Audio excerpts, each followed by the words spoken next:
W.F. Howes presents an unabridged recording of The Devil's Smile by Daniel Sellers. Narrated by Zoe Mills. For Anne and Alison, Ladies of Leeds. Chapter 1. Thursday, the 12th of October, 1995.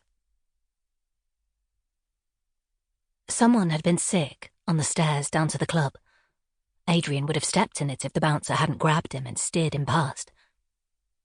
"Thanks," he said, hoping he sounded sober.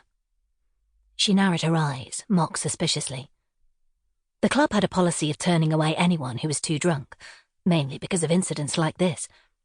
Adrian wasn't drunk, just tipsy, after 3 pints in the wharf with a girl from his course. He gave the bouncer a reassuring smile, determined not to forfeit the £5 entry fee, and descended the curving, neon-lit staircase, meeting a cross barman on his way up with a mop and bucket. Downstairs was banging, with European techno dance music, but the place was half dead. No one on the dance floor, only a handful at the bar, and just a few people in the seating area, installed in wicker chairs round low tables. He assumed the puker was long gone. The club was dimly lit, except for a few uplighters, the lights round the mirror-back bar and the dance floor, where coloured spotlights danced, and a glitter ball threw stars over the ceiling, pillars and puffs of dry ice. Adrian got himself a bottle of Corona, then made his way deeper into the club, where people went to snog and where, on Fridays and Saturdays, there was a hatch into a kitchen through which you could buy chips. He squinted into the darkness, but saw only a couple of girls necking in a corner. No Lee. Fuck. In the Wharf Inn, he'd heard second-hand that Lee and his mate Tall Jason were planning to come here, but that intelligence was clearly faulty.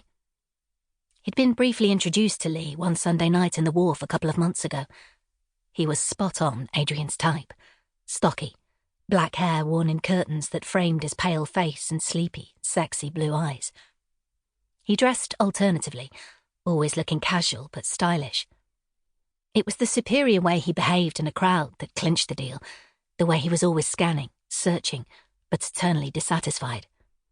Adrian was infatuated. "Tell him you like him," his mate Gav had said, doubtless sick of Adrian's droning. "What's the worst he could do?" "Laugh," Adrian told him. He didn't believe Lee would laugh. More likely he'd sneer and turn away. No. Sample complete. Ready to continue?